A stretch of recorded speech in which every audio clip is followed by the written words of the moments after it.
Heureux de vous retrouver sur ce plateau de KTO installé ici à Rome pour vivre le synode des évêques pas à pas sur les jeunes, la foi et le discernement vocationnel. Et aujourd'hui, nous sommes avec le père Tom Rosica. Bonjour père. Bonjour et un grand plaisir d'être avec vous. Vous êtes père basilien de la congrégation de Saint-Basile, l'une des chevilles ouvrières de ces JMJ de Toronto en 2002. Vous êtes fondateur, directeur général de la télévision qu'on connaît très bien à KTO, Ciel et Lumière au Canada. Et puis vous êtes ici à Rome parce que vous œuvrez au service de la commission pour l'information du synode. Vous allez nous raconter de quoi il s'agit. Merci d'avoir accepté notre invitation pour nous aider à comprendre ce qui se joue ici.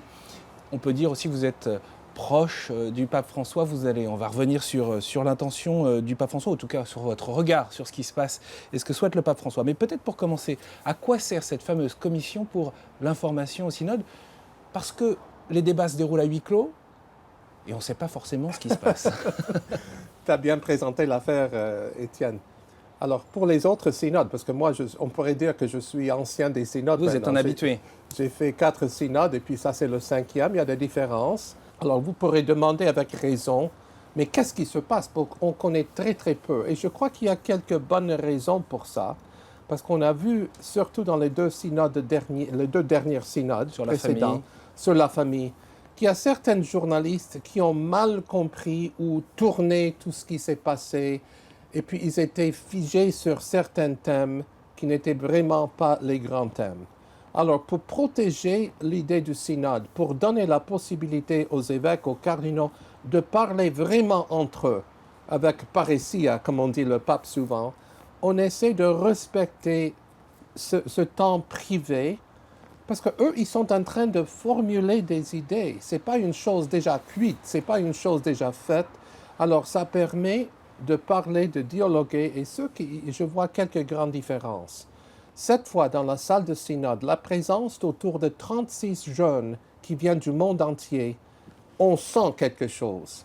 L'autre chose qui est remarquable, c'est les applaudissements. Parce qu'auparavant, quand j'étais là, moi, j'ai calculé combien d'évêques qui ont reçu des applaudissements. Alors, peut-être un petit applaudissement chaque jour. L'autre jour, j'ai remarqué 17 évêques, et puis les jeunes hurlent aussi. « Yeah, oui, c'est bon, comme ça. » Alors, ça change un peu l'atmosphère. Qu'est-ce que ça dit? Ça veut dire que c'est un synode au sujet des jeunes. C'est un synode des évêques, et les évêques qui cherchent d'être proches des jeunes à leur écoute. Et j'étais fort frappé que les présentations des jeunes déjà, les interventions, si vous voulez dire, et puis de certains évêques, ça nous dit que les évêques sont à l'écoute.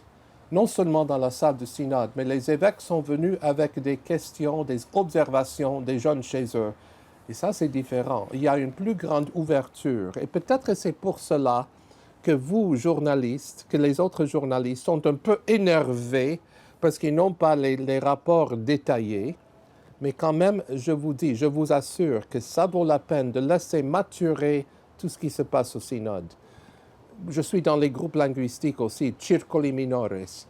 Et je dois dire que moi, j'ai assisté les petits groupes de travail. Alors moi, je me balade entre les groupes anglophones. Donc j'ai passé les 2 premiers jours dans un groupe anglophone B. Et la conversation, le dialogue, l'ouverture et l'honnêteté qui est présente, ça me fait beaucoup plaisir. Ce synode, il intervient dans un contexte particulier, celui du scandale des abus sexuels. Pour les anglophones, pour les Américains notamment, il y a l'affaire du cardinal McCarrick. Oui. D'ailleurs, le Saint-Siège a communiqué le week-end dernier pour... Il n'y a pas grands éléments de communication, si ce n'est de dire qu'une enquête a été ouverte et que le Saint-Père a pris connaissance des éléments en 2017. Il ne dit rien s'il était au courant en 2013, c'est le fameux débat polémique. Il y a eu aussi cette lettre rendue publique du cardinal Ouellet, au nonce Vigano. Enfin, tout cela, comment rendre ce travail, le message de l'Église envers les jeunes, audible dans les médias, dans ce contexte-là? Écoutez, Étienne, que chaque fois que je suis venu à Rome pour travailler au service des communications, il y a toujours un arrière-fond. Je me rappelle très bien, en venant ici, quand le père Lombardi m'avait téléphoné pour le conclave, on est arrivé ici, et qu'est-ce qu'il y avait autour? Le scandale des fuites des communications, scandale des abus sexuels. Il y a toujours quelque chose autour. Ça veut dire que l'Église qui se rencontre ici pendant le synode, ce n'est pas dans les nuages. Il y a toujours les scandales autour, des difficultés. Les difficultés, cette fois, sont fortes et sont très difficiles. Oui, parce que ça fissure la confiance, y compris des jeunes. Hein. Et puis, il faut vraiment prendre le recul en voyant qu'est-ce qui est à la base. Les abus sexuels, c'est une chose affreuse. Ce sont des crimes. L'Église essaie de faire face maintenant aux États-Unis, au Canada, où je vis, dans les autres pays, dans ton pays de France aussi. Alors ça, c'est un problème et le pape est très clair. Ça, il faut éliminer. Souvent, les cas, quand on lit les cas dans les journaux, par exemple aux États-Unis, les cas de la grande jury de Pennsylvanie, moi j'ai lu le rapport, il y a 900 pages, j'ai lu 820 pages et puis j'avais mal à la tête après. Mais la plupart de ces cas, la majorité de ces cas, ce sont dans les années 70, les années 80. Mais ce qu'on reproche, c'est les manquements dans la gestion de ces cas aussi. Le manquement, c'est comment on dit, le cover-up, on n'a pas fait assez. Et c'est un problème. Je vous donne un exemple. Aux États-Unis, avec l'explosion des cas des abus sexuels en 2002, l'année que je préparais les JMJ, figurez-vous, pour les JMJ, qu'est-ce qu'il y avait l'arrière-fond, le background? Si vous voulez parler des background des JMJ, moi, je prépare les JMJ pour le Canada. Le 11 septembre 2011, je me suis dit, qu'est-ce qui peut arriver pire que ça? Le 11 septembre. Et moi, j'organise le plus grand rassemblement des jeunes du monde, et avec ça. Le 6 janvier 2002, Boston. Maintenant, on connaît très bien le film Spotlight et puis tout le reste. C'est une tragédie. Mais les évêques des États-Unis se sont rassemblés, puis ils ont établi the Dallas Charter, le Chartre de Dallas, ça s'appelle. Et puis, depuis 2002, si vous regardez très bien, les cas sont beaucoup diminués parce qu'on a fait quelque chose pour les prêtres. Le problème, c'est que le Charter de Dallas, le Chartre de Dallas, n'a pas touché la question des évêques. Ceux qui étaient là pour préserver, pour protéger. Et maintenant, on doit faire ça. Et les évêques sont en train de se parler entre eux. Le Vatican doit s'adresser à cette question. On ne peut pas dire que l'Église n'a rien fait.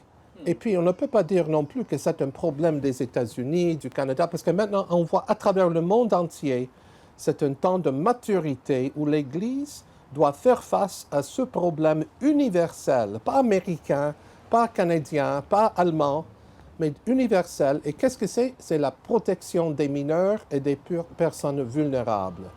Vous pourrez demander comment ces idées entrent dans le synode.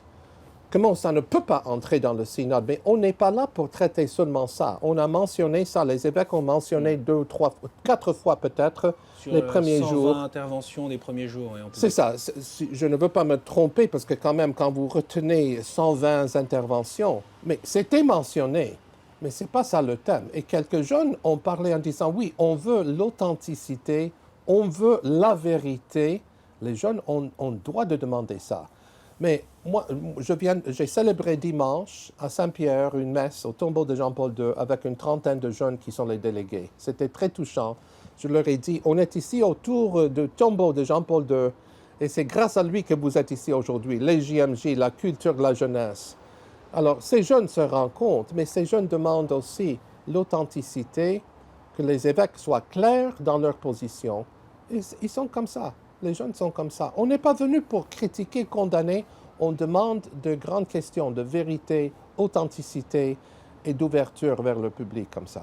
Alors du coup, je repose ma question. Comment rendre audible ce message, cette réflexion, ce travail de l'Église autour de sa proximité avec les jeunes dans ce contexte? Alors l'Église, on dit en anglais une expression « The church must come clean ». L'Église doit faire voir à cette assemblée et à tout le monde que nous sommes très sérieux, qu'on ne tolère plus, non les abus certainement, qui sont des crimes, des graves péchés, mais on ne peut plus tolérer l'ignorance et puis la couverture. Et le pape se sert d'une expression. Samedi dernier, au rassemblement des jeunes, 7000 jeunes italiens et puis d'autres pays qui criaient dans le hall. Et puis il a parlé du cléricalisme, encore une fois. C'est un thème très cher au pape François. Il faut effacer le cléricalisme dans l'Église. Et cléricalisme, ce n'est pas seulement une réalité pour les prêtres qui sont habillés comme ça, ou les évêques, mais pour les laïcs aussi. Dans l'Église, il n'y a pas de question de privilège, de rang, de prestige, c'est une question de service. Et le pape a très bien raison de dire ça. Et je crois qu'au cœur du problème, il y a la pédophilie, la phébophilie, les autres choses, il y a le cléricalisme aussi. Et ça, il faut vraiment éviter, il faut effacer de l'Église. Qu'est-ce qui vous a le plus touché, Père Tom, au cours de ces premiers jours de synode? Enfin, on arrive maintenant déjà à la charnière entre la première et la deuxième partie de l'Instrumentum Laboris, donc on est déjà bien avancé. Pour moi, ça fait 5 synodes que je reste assis dans cette salle de synode. Et moi, pas pour me présenter un homme dans les vagues, mais quand je me trouve dans cette salle de synode, moi, je fais une expérience de la Pentecôte. C'est l'Église universelle qui est présente. Et pas seulement les évêques et les cardinaux, des experts, des théologiens, des théologiennes, des jeunes aussi. Et avec tous ces problèmes, avec toutes ces difficultés, moi, je me suis dit, voilà l'Église. C'est l'Église universelle. On est là parce qu'on aime le Christ, on aime l'Église et on est rassemblés autour de Pierre. Je me rappelle toujours l'expression quand on a trouvé dans les fouilles de Saint-Pierre, les fouilles archéologiques, les ossements de Pierre. Petros eni. Pierre est ici. Et quand je regarde le pape François qui est là, Petros eni, et nous sommes autour de lui, la grande tradition continue. Et ça me donne aussi une expérience de l'histoire de l'Église. Il n'y avait jamais des périodes sans les scandales, sans les difficultés. Ça ne veut pas dire que les scandales aujourd'hui ne sont pas importants. Ils sont graves, sérieux. Moi, j'ai mal à la tête depuis 4 mois de lire tout ça, de voir sur les journaux, d'entendre les critiques. Mais quand même, Petros eni. Nous avons un homme qui nous rassemble et qui nous indique le chemin vers le Christ. Et le pape François, moi je dis toujours à mes amis, le pape François ne vient de l'Argentine. Ce n'est pas un homme de l'Amérique du Sud.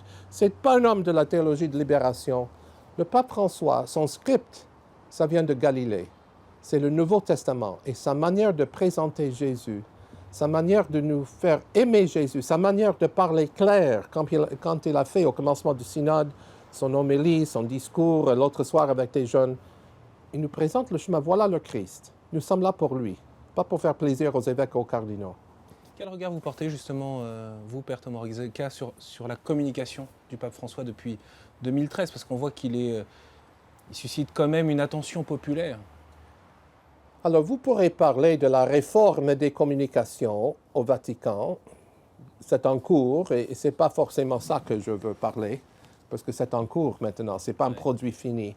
Et vous pourrez parler de la révolution des communications de Bergoglio, du pape François. Et c'est une vraie révolution, parce qu'il n'est pas prisonnier des structures qui étaient sur place. Il est libre, et ça rend souvent les vaticanistes et les gens ici malades. Ils ont peur. Qu'est-ce qu'il va dire? Il est complètement libre.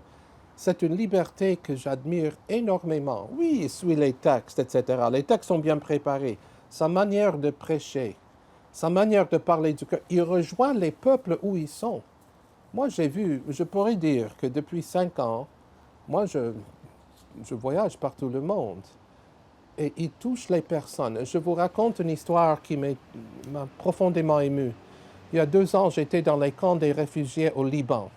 C'était juste à la frontière de la Syrie. J'étais là avec Caritas Internationalis. Donc on entre dans ce camp des réfugiés, presque tous des musulmans, d'une pauvreté, d'une saleté incroyable. Et puis j'étais habillé comme clergyman, comme prêtre, et on m'a présenté au Mukhtar, que j'étais du Vatican, je venais du Vatican. Et le type, le monsieur qui était là, en robe blanche avec tous ces pauvres, il baisse la tête, il prend un morceau de terre en disant « Baba Francis min Allah ». Le pape François, il vient de Allah, il vient de Dieu. Moi, j'étais très touché de voir un homme qui n'a pas fait la théologie, ce n'est pas un expert d'islam, et puis il m'a présenté à des centaines de réfugiés qui étaient dedans. Il vient de Dieu. Et je crois que nous, comme Église, nous devons nous rendre compte qu'est-ce que nous avons dans cette personne, dans les sandales de Pierre.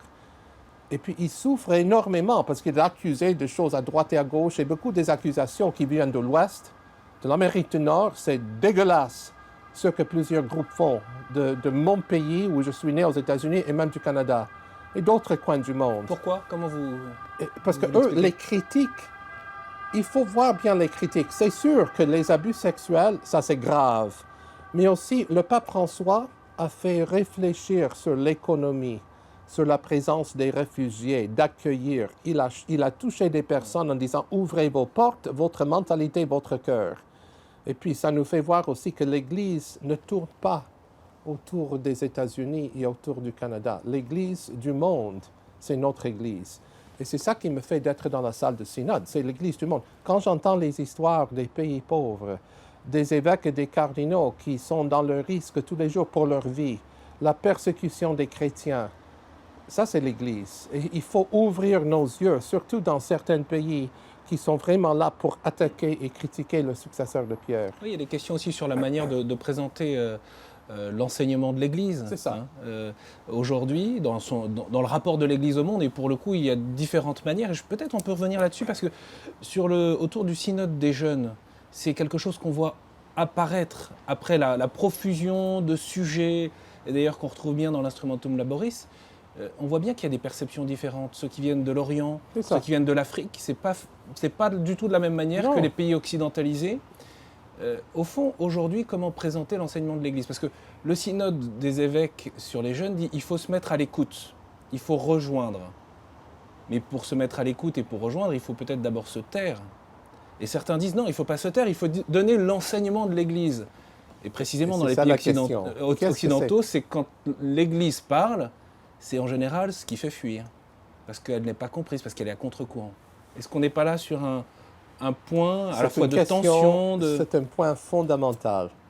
La vraie question, je crois, que comment l'Église peut enseigner quelque chose au niveau universel? Quand vous voyez la différence, la pluralité, les problèmes en Afrique, l'Église, pour arriver à comprendre et puis à enseigner un message qui pourrait rejoindre les personnes du monde entier, pour faire ça, la position fondamentale, c'est d'être à l'écoute. Être à l'écoute ne veut pas dire de ne rien dire. Ça veut dire est-ce que je comprends vraiment qu'est-ce qui se passe dans le monde? Et moi, j'apprécie beaucoup, par exemple, les enseignements du pape, surtout Evangelii Gaudium. Ça a ouvert les portes. Certains thèmes qui sont vraiment universels, l'ouverture, la proximité des personnes, l'Église dans les périphéries, l'hôpital de campagne, l'hôpital de champ, comment vous dites en français? L'hôpital de campagne. Oui. Hôpital de campagne, comme ça. Ces expressions rejoignent les personnes où ils sont. Et puis à Amoris Laetitia, la lettre apostolique après les 2 synodes de la famille, ça c'est vraiment au niveau international. Ceux qui ont mal compris pensaient que ça peut référer seulement à notre situation. Mais le grand problème aujourd'hui, comment créer une culture de mariage? Qu'est-ce qu'on fait avec les mariages qui sont échoués, les personnes qui faisaient leur mieux et puis ils n'ont pas réussi? Il faut une proximité. Et puis Laudato Si, quand vous voyez les critiques souvent qui sont faites à Laudato Si, mais si vous lisez Laudato Si, nous avons fait ça, c'est la lumière on a fait toute une série de programmes depuis le tiers-monde. Les gens du tiers-monde, des pays en développement, ont bien compris le message de Laudato Si, mais certaines de l'Ouest ont dit « Ah, ça nous critique », et je suis content que ça nous critique aussi. Alors, il faut vraiment que l'Église, pour enseigner un message universel, prendre le recul, écouter et choisir un vocabulaire qui va rejoindre les personnes. Parce que souvent, ce n'est pas le contenu tellement, c'est le vocabulaire et les expressions. C'est pourquoi c'est important d'avoir les jeunes ici, parce qu'ils nous aident à transmettre un vrai vocabulaire. On voit à travers le film de Wim Wenders, par exemple, cette question des migrants, cette question de restructuration, réforme de l'Église, de la place des femmes, voilà. Tout ça, ça fonctionne bien, je dirais, médiatiquement parlant. Mais c'est vrai que la parole de l'Église sur la sexualité, sur le corps, sur la morale, et même sur l'exigence, la radicalité évangélique sur le couple, ça, c'est beaucoup plus difficile à entendre aujourd'hui. On parle des jeunes, mais c'est beaucoup plus difficile à entendre pour les jeunes. C'est pas forcément le problème et le défaut de l'Église. C'est un monde autour de nous qui essaie de nous faire comprendre que ça, ce ne sont pas des choses importantes. C'est très important, mais comment on parle de ça? Moi, je travaille avec des jeunes. C'est la lumière, c'est une affaire des jeunes adultes. Ce n'est pas une affaire pour les vieilles sœurs et les vieux prêtres qui sont là habillés en clergyman et en costume. C'est une affaire pour les jeunes. On a beaucoup appris de Catéo. Je rends grâce pour la vision et puis l'énergie du cardinal Lustiger, qui était mon inspiration pour cette lumière. En même temps, si vous écoutez bien les jeunes et leurs peurs, leurs soucis aujourd'hui, moi je l'écoute et je dis l'Église enseigne cela parce que l'Église vous aime. Et l'Église a le souci pour le futur.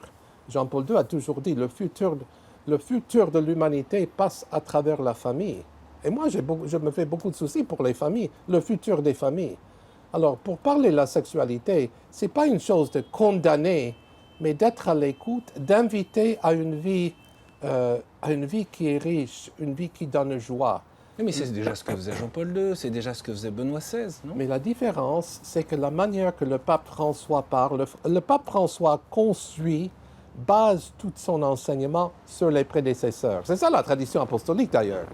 Mais la manière qu'il présente ça, et puis il a un grand souci de la miséricorde.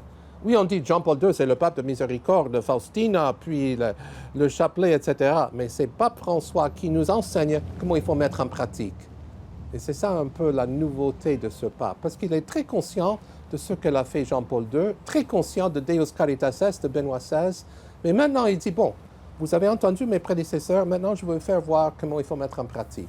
Par exemple, en Amérique du Nord, on parle beaucoup de, pro-vie. Qu'est-ce que ça veut dire être pro-vie? Et pour certaines, ils sont vraiment limités en pensant que pro-vie, c'est simplement contre l'avortement.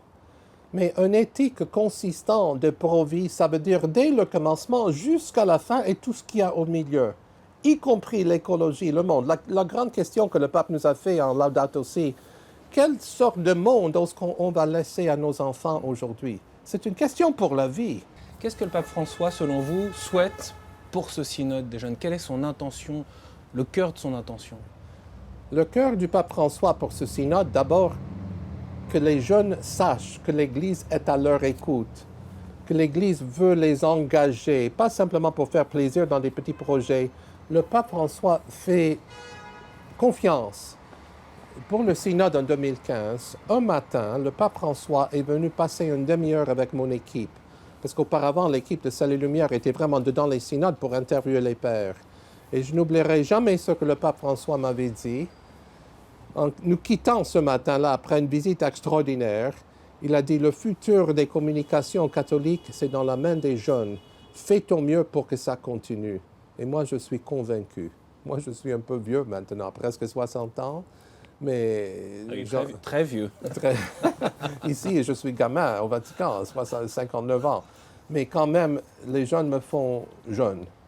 Et puis, c'est dans leurs mains, il faut les engager, il faut les inspirer et puis il faut donner le pouvoir de continuer la mission. Et peut-être un petit mot sur votre témoignage, parce que on sait que vous avez beaucoup travaillé avec des jeunes, vous avez beaucoup invité à collaborer avec Ciel et Lumière. Ici d'ailleurs à Rome, hein, il y a 2 jeunes qui collaborent avec Ciel et Lumière, Julian Paparella qui était sur ce plateau vendredi dernier. Un auditeur. Ouais, un auditeur et Émilie Callan, une auditrice. Oui, 2. Et oui. puis, il y a ceux aussi qui sont avec vous Oui. pour travailler pour Ciel et Lumière. Qu'est-ce que vous tirez de cette expérience? Nous sommes petits, nous sommes jeunes à Ciel et Lumière. Mais je crois qu'avec l'aide de Dieu, après avoir travaillé beaucoup pour ça, nous sommes pauvres. Mais je crois que c'est une opportunité pour les jeunes, c'est une leçon pour les autres pays.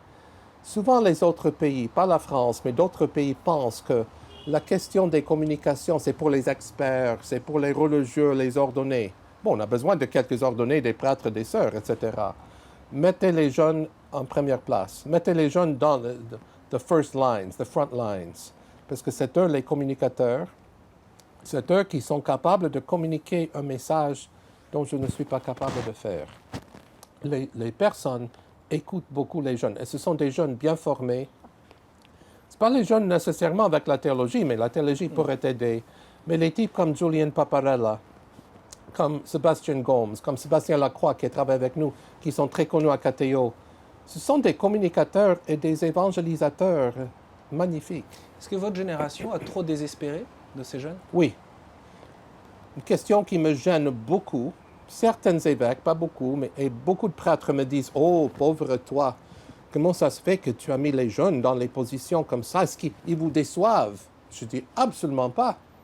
Absolument. Mais ça prend... Je dis « Oui, ça prend de la patience. » Moi, je suis plutôt comme un entraîneur, comme un coach. C'est ça l'accompagnement dont parle le synode? C'est l'accompagnement dont parle le pape François. Alors, il faut être avec eux. Et moi, je passe la plupart de mon temps en disant « Émilie, tu pourras le faire. Vas-y, vas-y. Prépare-toi, tu pourras le faire. » Quand Émilie a su qu'elle était nommée au synode, elle a eu une lettre en italien qui vient ici. Elle m'a dit « quelqu'un du Vatican m'a écrit, Nathalie, qu'est-ce que ça veut dire? Je dis, Amélie, tu viens d'être nommée auditrice. Elle était là au pré-synode en mars aussi. Quand elle est arrivée, elle m'a fait rire, elle m'a téléphoné en disant, moi j'arrive et puis on m'a mis dans le comité d'écrire le document. Qu'est-ce que ça veut dire? Moi, je lui ai répondu que tu ne vas pas dormir pendant 8 jours. Prends le café expresso 2 fois par jour. Et puis, c'est une jeune fille magnifique, c'est une femme, qui vraiment, elle se développe et puis elle prend conscience de sa mission. Et ça, je suis très content. Et l'Église, je crois que beaucoup dans l'Église ici se rendent compte. Le cardinal Farrell, au dicaster pour les laïcs, il comprend ça très très bien. Dernière question, Père. Dans les nouvelles normes concernant le synode des évêques, le pape François a ouvert la possibilité que le document final du synode puisse être intégré au magistère pontifical ordinaire en le ratifiant, en le promulguant. Est-ce que ça peut être le cas? Est-ce que ça va être le cas avec ce document ou est-ce qu'on n'en sait rien à ce stade? On ne sait pas encore. J'ai un souhait personnel que quand le document, donc il y a les propositions qui seront présentées au pape à la fin, comme toujours, et puis c'est le pape qui va rédiger le document. Mais je prie qu'avant que ce document soit publié, que le pape ait inclus dans la lecture, la préparation, un groupe de jeunes du monde entier, pour que ce document ait du sens avec ces jeunes, et même la manière de communiquer le message. Mon rêve, c'est que le document final sera accompagné par quelques techniques médias sociaux, des vidéos pour transmettre le bon message. Aux jeunes et pour les jeunes. Et le pape, je crois que le pape comprend ça très bien. Parce que d'après tout, qu'est-ce que ça veut dire les documents post-synodales? Ils sont publiés, conférences de presse, beaucoup de bruit, et puis ils sont mis sur les étagères dans les bureaux. Et je veux que ça soit différent cette fois. Merci beaucoup, Père, infiniment de nous avoir accordé ce temps. Bien sûr, ce synode se poursuit ici à Rome. Et vous pouvez retrouver sur KTO, à travers une programmation spéciale, comment être en communion avec le travail qui se fait ici. N'hésitez pas à nous retrouver sur le site www.ktotv.com. Un grand merci pour votre fidélité et à très bientôt.